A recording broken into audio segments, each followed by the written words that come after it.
Nous sommes à la fois atterrés, à terre, et il nous faut nous reconstruire, il nous faut redevenir debout, porteurs d'un certain nombre de visions, de concepts. J'essaierai d'en partager quelques-uns avec vous cet après-midi, et surtout de rester debout. Ils ont tué notre jeunesse, ils ont tué une partie de notre avenir, ils ont tué notre insouciance qui était propre à notre tempérament, à nous tous, Français, Tunisiens, Libanais, femmes et hommes qui ont toujours cru au partage, qui ont toujours cru à l'accueil, à la musique, aux belles équipes, et aussi aux terrasses de novembre. Ils ont tué une part de cela, mais ils n'ont pas tué notre vision et notre compréhension du monde et notre questionnement des choses. Ils n'ont pas tué l'espérance qu'il nous reste de rebâtir encore et encore sur cette compréhension des choses. Et ceux qui nous ont précédés ont également su analyser un certain nombre de ces éléments. Hannah Arendt, par exemple, a passé sa vie à traquer les stigmates de la tyrannie et les mécanismes de l'oppression. Et dans une tyrannie, disait-elle, puisque c'est de cela qu'il s'agit, c'est cela qu'ils essayent stupidement de plaquer sur nos vies, dans une tyrannie, lorsque le détenteur de la puissance cesse de craindre ceux qu'il a soumis, et surtout, lorsque ces derniers cessent de craindre leurs tyrans, alors cette forme de pouvoir touche à sa fin. Pour conjurer notre peur, il nous faut l'observer à la racine. Et pour ne plus craindre, il nous faut comprendre. Alors pour cesser de redouter ce couteau encore présent au plus profond de la plaie, continuons à tenter de comprendre. En Syrie, entre 2007 et 2010, une sécheresse majeure va toucher 1,3 million de personnes. En 2008, pour la première fois de son histoire, elle importe du blé et elle voit l'année suivante 300 000 agriculteurs, moitié de sa population agricole, qui quittent toute la région nord-est du pays en raison, entre autres, de nappes phréatiques à sec. L'année d'après, 17% de la population est considérée en insécurité alimentaire, juste avant que le pays ne bascule dans cette guerre civile, et nous voici en 2015. S'il est question de long terme, de déstabilisation sur les productions agricoles, mais aussi les productions halieutiques et marines, celle du manque d'eau, celle du manque de terres arables pose des questions associées à la démographie. Il faut aussi tenir compte de ces déstabilisations, ces turbulences majeures, ces instabilités dont le quotidien aujourd'hui assure qu'entre la Turquie et la Russie, il n'y aura pas d'aggravation, qu'en France, en Belgique, en Europe et en Afrique du Nord, l'ensemble de ces pays se trouvent à nouveau sous le joug de cette instabilité, et puis des vulnérabilités au cœur même de nos systèmes énergétiques, au cœur même de nos capacités à développer nos pouvoirs. La question avait été posée, pas directement en ces termes évidemment, dès 2010, dès la première action du PNAC, la première écriture de ce plan, avec en particulier celui d'une évaluation nécessaire des choix d'adaptation pour la santé des populations et la santé des milieux. Pour ce faire, nous avions réuni un certain nombre de grands spécialistes, chacun dans leur domaine. Valérie faisait partie de ce groupe pour le climat, France, Evelyne Heger, Gilles Boeuf pour la biodiversité, Jean-François Daute, Hervé Doménac pour la démographie, Guillaume Lecointre, Bernard Swinguedo et beaucoup d'autres. Les principes qui ont prévalu dans cette réflexion sont à la fois ceux de la multifactorialité, celle de la complexité des interactions qui ne sont jamais linéaires, celle aussi des systèmes dissipatifs, de l'auto-organisation et de l'entropie, de la part de production maximale dans ce domaine, mais également sur les sciences humaines, celle de l'anthropologie et celle qui fait justement nature humaine. Pour arriver à la conclusion que les modifications environnementales sont bien des réponses actuelles aux pressions humaines et que le changement climatique n'en est que l'un de ces très nombreux aspects qui pourtant passent de record en record. On a vu l'année dernière cette augmentation massive dans notre pays comme dans le monde, et pour 2015, les 10 premiers mois parmi les plus chauds et le mois de mai jamais enregistré à cette valeur. Donc, nous sommes dans un phénomène en accélération. Et s'il n'y a qu'une diapositive à retenir de cette immensité de la collection des données rapportées par le GIEC dans son dernier rapport, c'est bien celle-ci, dans laquelle, et Valérie nous l'a rappelé hier, le total des émissions cumulées de CO2 ne peut dépasser 3 000 milliards de tonnes, faute de quoi nous serions au-delà de cette valeur qui est peut-être une valeur de sécurité, mais pas certain. Nous en avons déjà produit les 2/3, il nous reste à ce rythme-là 20 à 30 ans pour cesser d'utiliser l'ensemble de ces énergies, faute de quoi nous serions à 3, 4 ou 5, de façon très précise, degrés au-delà de capacités probables d'adaptation de l'ensemble de la biosphère. Et donc c'est bien cette difficulté-là de renoncer à 80% de l'énergie fossile qu'il va falloir résoudre rapidement, et pourquoi pas, si possible, dès la semaine prochaine, au cours de cette conférence des parties. Serons-nous capables de maintenir cette capacité-là sur le long terme? C'est bien toute la question. Alors le premier temps sur lequel nous avons travaillé est celui des constats. D'abord des effets indirects, celui de la progression vers le nord d'un grand nombre d'espèces animales, les chenilles processionnaires, qui remontent avec leurs conséquences désagréables seulement, mais également des maladies émergentes réellement depuis 5 ans qui remontent pour le moustique tigre de 2 départements chaque année vers le nord, qui est présent en Île-de-France, au parc floral, et puis dont l'aire de répartition en Europe va pouvoir toucher jusque l'Allemagne et potentiellement le Danemark. Cette question de l'extension vers le nord, de la dette climatique que les espèces vont avoir à suivre, touche également les vibrios.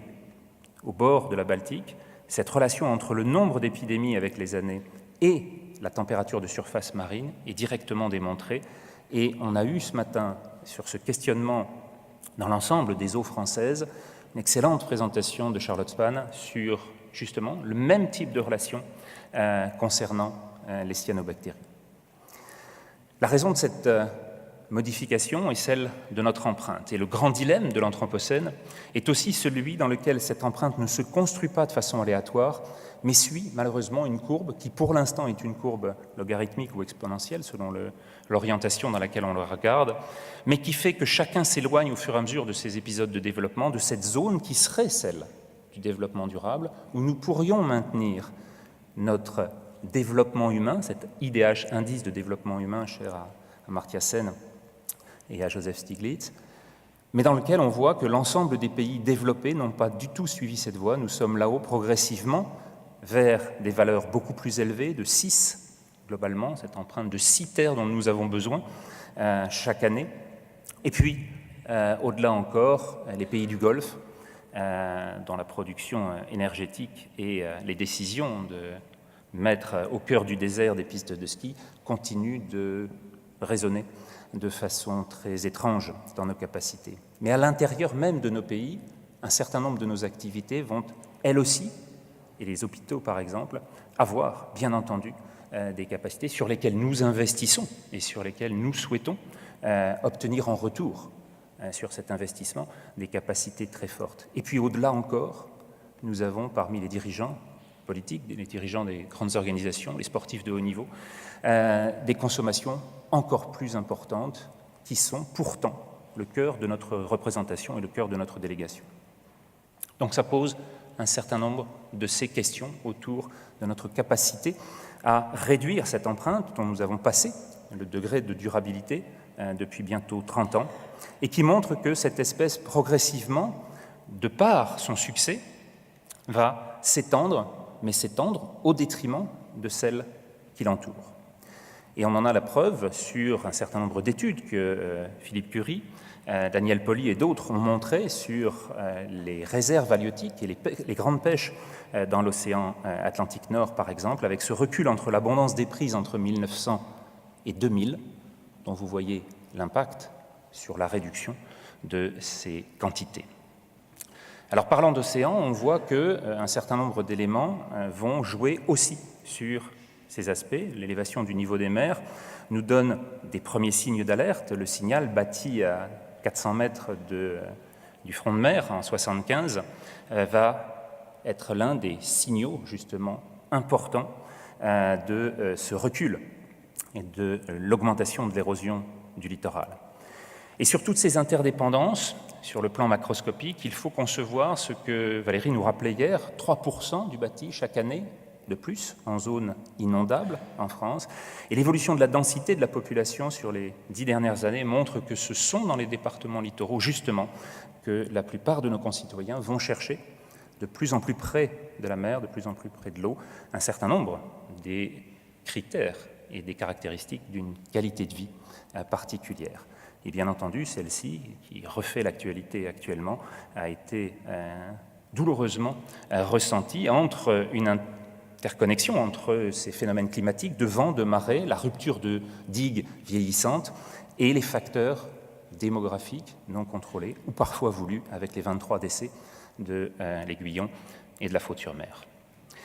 Un site s'est attaché à regarder ce que seraient les conséquences littorales entre le Londres rayonnant 2 ans avant les Jeux Olympiques et le Londres à 4 degrés de plus en 2100. On voit qu'il y a quelques éléments qui nous permettent de nous interroger quant à la durabilité d'une capitale anglaise aussi inquiétement soumise à la montée des eaux.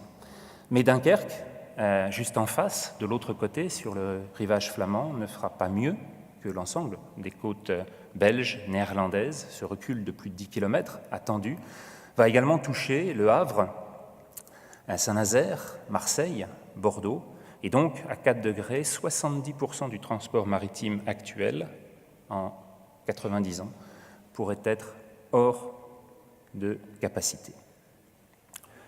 Les interdépendances à l'échelle microscopique sont aussi celles que Antoine d'Andremont nous a montré brillamment il y a 2 heures, greffant aussi cette question d'un certain nombre de réactions du vivant, et en particulier par rapport à l'espèce humaine, celle dans laquelle les réseaux de discussion entre nos prédateurs, je qualifierais de primaires, montrent des capacités, lorsque l'une d'entre elles est ciblée par nos antibiotiques, la capacité à transmettre cette information et à réaliser dans ces termes de réseau. Et donc il faut le comprendre comme tel pour pouvoir imaginer ce que sont les principes qui vont porter ce concept de One Health porté par l'OMS que nous avons rediscuté.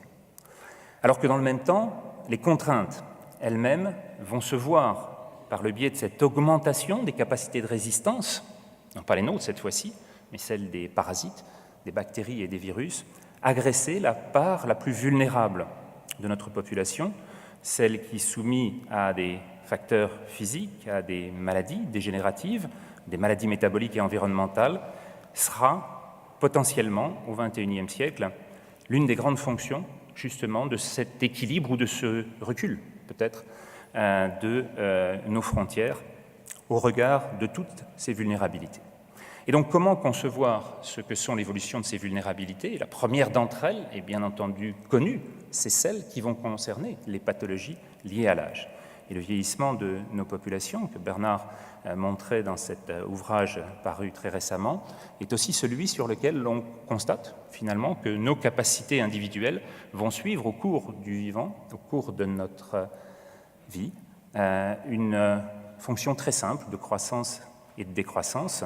Vous avez ici les records du 400 mètres féminin, Marie-Josée Pérec, notre plus belle représentante, et vous voyez que cette courbe décrit à 98% l'ensemble de la variabilité de ces capacités. Et pourquoi tout le sport est-il concerné de la même façon? Vous prenez l'ensemble des records du monde pour la totalité des 47 disciplines d'athlétisme, de natation, vous prenez l'haltérophilie, vous prenez des sports collectifs aussi, y compris le rugby, et vous constatez à chaque fois la même chose. C'est simplement parce que la physiologie humaine répond à ces capacités et notre progression vers un débit cardiaque maximal le plus élevé à 25 ans, et puis progressivement une diminution, va être celle que l'on retrouve aussi sur la capillarisation pulmonaire, aussi sur le taux de filtration glomérulaire dans le rein. Et donc, on a des aspects qui sont très, très inscrits dans cette capacité de croissance, avec le temps associée à une fonction de décroissance, et qui elle-même peut donner ces seuils de vulnérabilité en dessous desquels les plus fragiles d'entre nous, les plus jeunes au début, les plus âgés sur la fin, vont avoir besoin de l'ensemble de nos filets médico-sociaux. Cette mesure, on peut la faire, là encore, en population générale. On l'a publié dans le BMJ et dans le BEH le mois dernier, montrant que cette valeur reste cette fonction reste valable pour l'ensemble des populations, en dessous desquelles, finalement, on voit que cette valeur de la vitesse de marche à petits pas, en dessous de ces 3 km/h, finalement définit ce que Stanaway avait montré sur plus de 1700 personnes à Sydney, que finalement, il nous faut maintenir une capacité de déplacement supérieure à cette valeur si nous voulons pouvoir échapper encore un peu, encore quelques minutes, monsieur le bourreau, à la Camarde. Et ce système est justement celui dans lequel nous avons une double interaction entre, d'une part, l'augmentation considérable des coûts de maintenance, ce coût anthropique, et cette diminution exponentielle du taux de croissance qui fait qu'entre le développement et le vieillissement, finalement, nous aboutissons à un optimum qui est bien l'optimum reproductif, l'âge auquel les femmes, à l'accouchement, ont le moins de chances de mourir de cette particulière performance essentielle pour la survie de l'espèce. Et cette vulnérabilité des plus âgés, on la retrouve dans des événements aussi simples qu'un événement infectieux comme la grippe.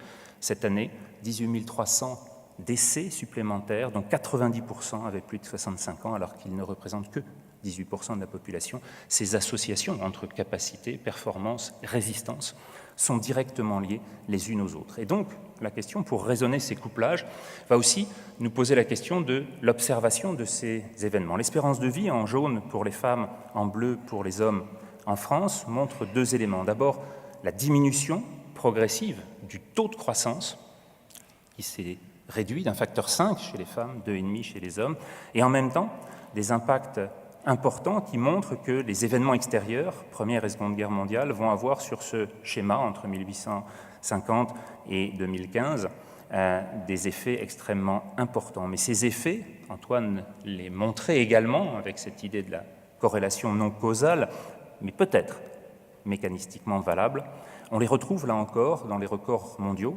dans le domaine sportif, avec ces 2 arrêts de la Première et de la Seconde Guerre, et puis celle aussi de l'expansion économique sur laquelle le PIB français va voir, au cours de ces 2 périodes, un recul majeur, mais aussi cette fonction qui aboutit progressivement à questionner la possibilité pour nos sociétés de toujours poursuivre ces croissances que nous avons connues préalablement et qui pourraient, par ce simple phénomène de limitation intrinsèque, ne pas continuer indéfiniment.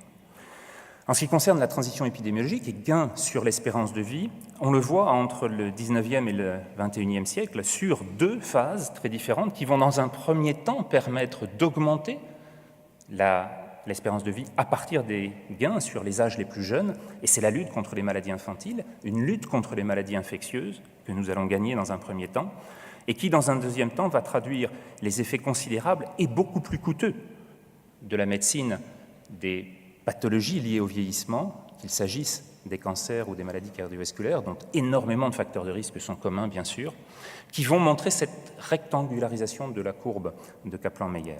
Et cette idée qu'on ne perd plus personne aux âges les plus jeunes, on tient, et puis tout d'un coup, on va voir l'ensemble des générations perdre progressivement pied, va être un des fondamentaux de ces méthodes qui vont associer les questions de biologie, les questions de démographie dans ce domaine. Si je reprends cette courbe de Moore que l'on a vue, d'augmentation des capacités, puis de réduction avec l'âge, eh bien, si vous prenez dans la 3e dimension, celle qui traverse le plan et qu'on bascule un petit peu maintenant cet effet-là, vous avez, pour un très grand nombre de paramètres, une distribution gaussienne, normale, de ces capacités. Et si donc on veut l'exprimer de façon un peu différente, on voit apparaître cette relation donc de la démographie, le nombre d'individus, des capacités, définissant la courbe de Moore en fonction de l'âge, dans lequel chaque génération peut être représentée et sur laquelle finalement vient se coiffer la courbe de survie de Kaplan-Meier. Et ce qui est important de comprendre, c'est qu'entre 2015 avec une pente importante, 1900 et 1800 avec une pente plus faible, mais une énorme perte dans les âges les plus jeunes, on va avoir des relations entre cette survie d'une génération et la capacité d'expression, finalement, physiologique, celle de l'augmentation du phénotype. Et les deux vont montrer une forme à la fois d'expansion, mais en même temps, ce que Canisto montre comme un critère de compression de la mortalité, c'est-à-dire cet enraidissement de la pente sur lequel il semble que l'on bute progressivement et que nous n'arrivions pas à dépasser les seuils actuels, 122 ans, record du monde actuellement depuis 1997, bientôt 20 ans, et loin d'être battu par Jeanne Calment, montrant que cette difficulté ne nous emmène pas actuellement vers les 150 ans, voire les 1000 ans dont certains délirent sur d'autres estrades. On avait pu montrer ce même phénomène chez d'autres détenteurs du record du monde pour l'ensemble des participants aux Jeux Olympiques, dont la physiologie va les emmener à être centenaires, mais pas au-delà. Quant aux effets directs du réchauffement thermique, eh bien sur la même courbe, vous voyez ce recul qui a concerné l'ensemble de la population masculine et féminine de la même façon en 2003. Ces reculs vont être ceux que l'on peut mesurer, qu'on peut mesurer sur l'observation satellitaire qui nous définit mois après mois cette courbe de relation entre la mortalité et la température à Paris. Et celle-ci n'est pas différente dans l'ensemble des régions du monde. On en a rediscuté hier après-midi. Cette étude de Marie Gasparini montrant qu'à Tokyo, à Buenos Aires, à New York, à Toronto, même si, et à Québec, on tient un petit peu mieux le froid, pour des raisons d'adaptation technologique cette fois-ci, la mortalité ne s'envole pas moins des deux côtés de cette courbe, tant pour la question de la fin de vie que pour le début de la vie, où ces éléments, là encore, montrent la relation entre une valeur thermique de plus en plus élevée et puis des taux d'augmentation en particulier, ou de réduction plutôt, du poids de naissance, voire même de la prématurité.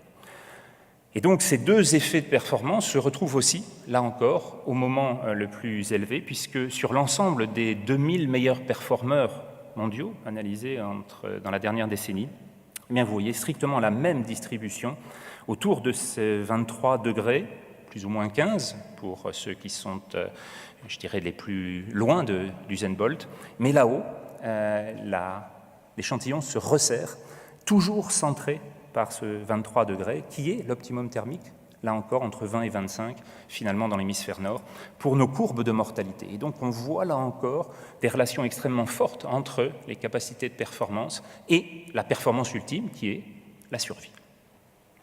Alors, cette relation, elle va venir, symétrique ou non symétrique, il reste encore à définir le poids de la technologie dans cette partie gauche de la courbe, mais fait que nous allons osciller entre janvier et juillet, constamment, année après année, autour de ces valeurs d'une survie maximale, en général aux alentours du printemps, au fin mai et début septembre. Sauf en 2003, où bien entendu là, on bascule dans un autre registre. Et Jean-Pierre Besancenot et Dominique Rousseau l'avaient bien montré. Alors, en montrant cette alternance de l'épisode de mortalité au pas de temps quotidien, qui est toujours le plus élevé en hiver, bien sûr, avec ce petit pic néanmoins que vous voyez, le petit pic rouge, début août, chaque année, très légèrement, et qui va se trouver totalement majoré en 2003, puisqu'il va à ce moment-là dépasser les deux pics hivernaux précédents et suivants. Et donc la question de la mortalité future se pose aussi en bascule de l'autre côté de cette courbe, sur lequel les augmentations de mortalité liées à des épisodes caniculaires, dont les climatologues nous disent qu'ils seront beaucoup plus fréquents, beaucoup plus nombreux, et qu'ils deviendront la règle, à ce moment-là, pourraient faire changer la répartition de cette disposition. Continuons à augmenter les degrés de complexité pour voir comment ces relations entre le phénotype, l'âge, la température, va permettre, finalement, en 3 dimensions, de représenter cette fonction. Et bien sûr, cette valeur-là, on aura à ce moment-là une distribution qui est celle de janvier à juillet, de notre optimum thermique, et puis, vieillissant, quelques années plus tard, et bien finalement, on va avoir une fonction qui va, elle aussi, fluctuer, mais avec, évidemment, des fonctions qui nous emmèneront plus près des seuils de vulnérabilité en hiver ou lors des grandes canicules. Et lorsqu'on multiplie ces valeurs, en lien avec l'IMC, le sel, le sucre, on va retrouver la plupart du temps, des fonctions qui seront des fonctions avec un optimum, quelle que soit la nature, mais sur lequel on définit finalement un potentiel global, individuel et collectif, sur lequel ces descriptions, ramenées sous le terme de front de Pareto, permettent de comprendre la répartition finalement de nos investissements énergétiques pour un organisme, mais aussi investissements sociétaux, autour desquels on va trouver l'optimisation, de temps en temps, sur la maladie, retrouver des champs, par la médecine, parfois, et le plus souvent spontanément, des équilibres qui nous emmènent finalement sur cette répartition de l'efficience des tâches concurrentes, des investissements concurrents. Entre 1800 et 2015, c'est probablement cette expansion qui nous a emmenés, mais qui a en même temps permis de préciser ce qu'étaient ces seuils de vulnérabilité sur lesquels nos prédateurs primaires vont venir agresser les plus faibles d'entre nous et sur lesquels nous leur devons l'essentiel de nos capacités de résilience. Et la question qui se pose est aussi celle du maintien de notre potentiel, de nos capacités sur le long terme.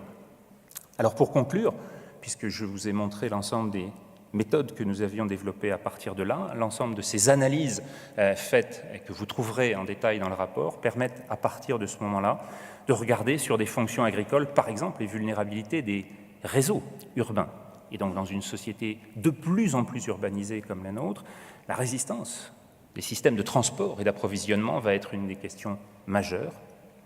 Celle du partage de la ressource pour l'énergie comme pour l'eau dans des situations de forte contrainte qu'on a connues en 2003, là encore, sur en particulier les bassins permettant le refroidissement des centrales.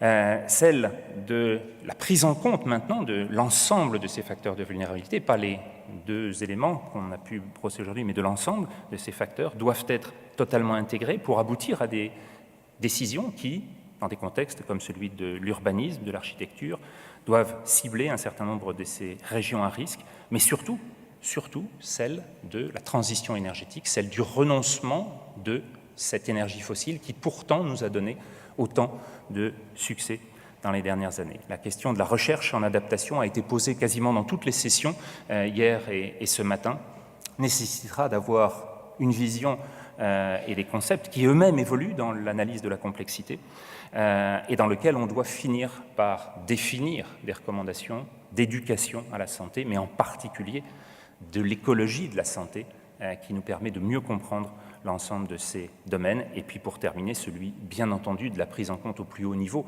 celui de la gouvernance sur le très long terme.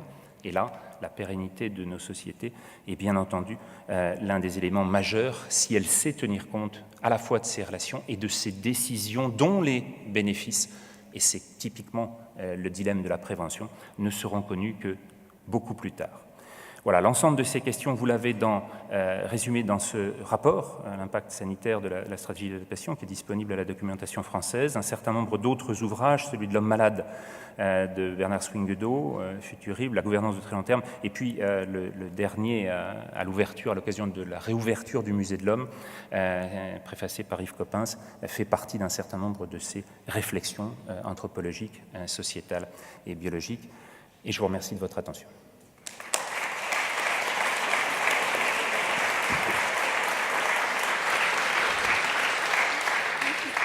Merci beaucoup Jean-François de nous avoir brillamment partagé cette vision extrêmement large.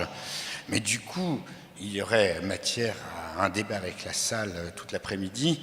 On est un petit peu obligé de suivre le programme, donc je vais vous proposer de nous limiter, hélas, à 2 questions, parce que sinon nous allons prendre trop de retard. Y a-t-il une remarque? Elisabeth? Ah.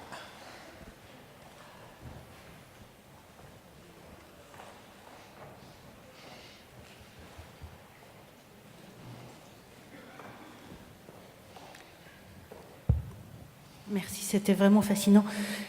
J'ai une question toute simple. La première fois que vous avez fait référence aux sportifs de haut niveau, je n'ai pas compris votre allusion. Dans le domaine de la consommation de la planète, en quoi un sportif de haut niveau consomme la planète?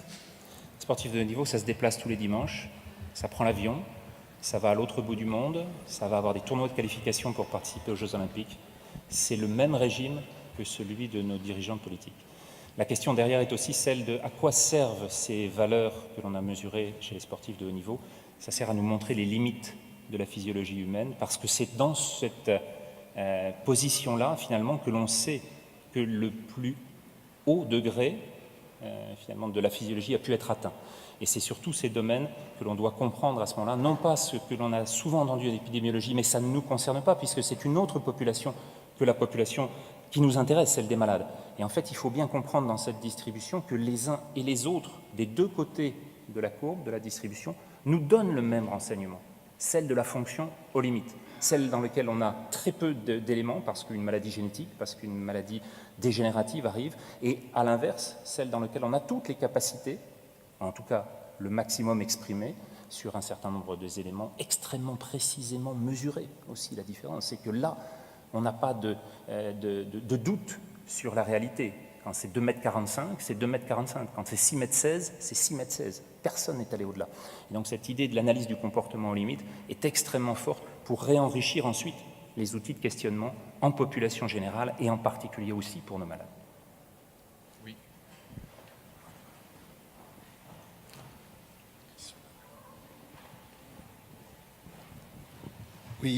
Oui, bonjour, merci pour ce très bel exposé, très belle synthèse des problèmes qui nous attendent.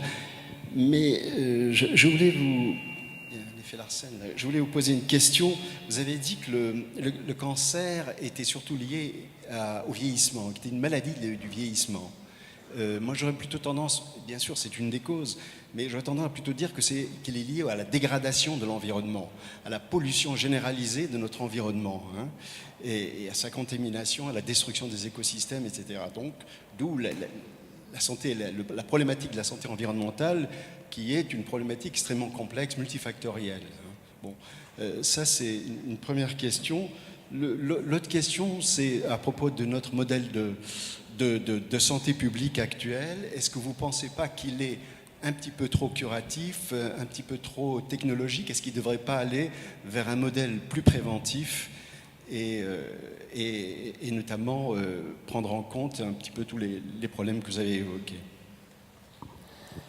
Sur le premier élément, juste une possibilité de réponse par le biais de l'analyse qu'on peut avoir finalement de la survie d'une population fumeur-non-fumeur. On sait que les causes de mortalité vont être celles de cancer pulmonaire, mais aussi des voies aériennes supérieures, aérodigestifs supérieurs, puis des cancers de vessie. Enfin, des quantités d'éléments vont être marquées par un facteur de risque qui est le tabagisme, en plus de tout ce qu'il cause sur le plan cardiovasculaire.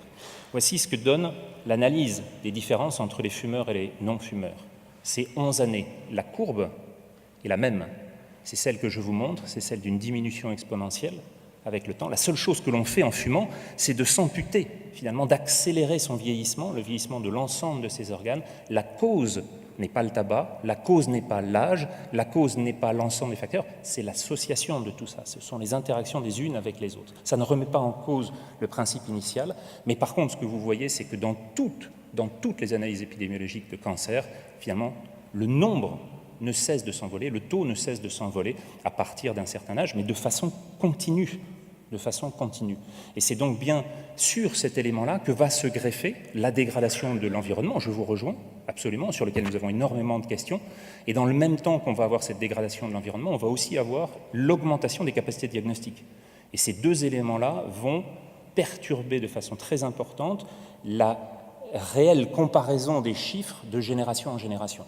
Toute la difficulté actuellement autour du cancer du sein repose sur ces deux questions.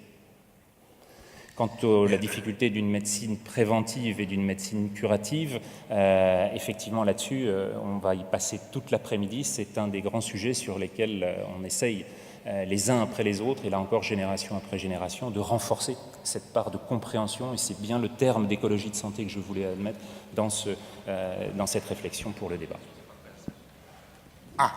Bonne nouvelle ou mauvaise nouvelle, les salles pour les ateliers ne sont pas complètement prêtes, donc nous avons encore du temps peut-être pour une ou deux questions. Donc monsieur, s'il vous plaît. Merci pour l'exposé, en tout cas très, très clair. Est-ce qu'on ne peut pas utiliser la méthode de bilan carbone qui sont aujourd'hui de plus en plus en développement, donc cette méthode de bilan carbone aussi bien pour l'homme que pour les services ou l'industrie? Utiliser cette... Bien sûr qu'on peut l'utiliser comme tout outil, mais pourquoi faire? Qu'est-ce que vous suggéreriez? Disons que pour mieux servir cette méthode, aussi bien pour un médecin que pour une industrie, que pour une collectivité. Donc, arriver à mieux cerner les problèmes que vous avez débattus, mais d'une autre façon, je veux dire. Effectivement, c'est un des points sur lequel, là, par exemple, le groupe de réflexion autour du développement durable en milieu hospitalier, le C2DS, va avoir dans sa stratégie de faire ce type de bilan pour l'ensemble des systèmes hospitaliers français, publics ou privés, peu importe, et qui permet justement d'aller chercher les domaines qui, pour tel établissement, va être surconsommateur.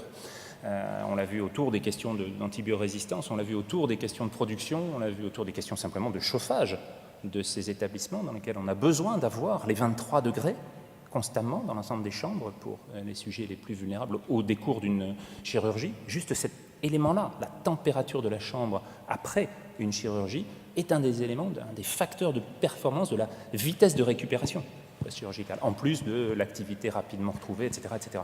Donc sur tous ces aspects, il faut comprendre comment on va optimiser pour avoir tous ces standards maintenus tout en diminuant finalement la consommation énergétique qui pour l'instant, là encore, dépend beaucoup, même dans une société très dépendante de l'électricité nucléaire comme en France, qui dépend encore beaucoup de l'énergie fossile, en tout cas pour tous les transports.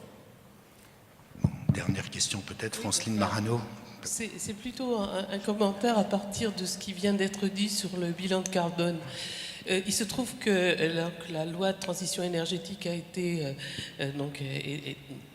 votée il y a peu de temps et qu'elle se traduit par une stratégie bas carbone qu'il va falloir mettre en place. Et ce qu'on peut regretter quand on regarde ce qu'est réellement cette stratégie, c'est que justement elle est basée essentiellement sur des bilans carbone et sur les réductions qu'on peut faire à partir de ces bilans carbone. Et les éléments que tu as mis en avant, Jean-François, dans ta présentation, justement, ne sont pas suffisamment pris en compte. Les autres aspects qui doivent, en particulier, être associés avec une amélioration du bien-être et de la qualité de la santé des populations ne sont pas suffisamment pris en compte. Il me paraît, moi, que le bilan carbone, justement, qui est considéré actuellement comme un des éléments essentiels pour prendre en compte les mécanismes d'atténuation, et donc devrait être associé à d'autres facteurs et que tu as fait apparaître. Alors, si c'est peut-être un regret sur la réflexion que tu apportes, je le reçois tout à fait, mais simplement j'ai commencé par là pour dire que c'est l'élément de base sur lequel commencer nos réflexions pour ensuite les porter au-delà sur ces questions d'interaction non linéaire, ces questions de couplage entre les facteurs et celles de la multifactorialité.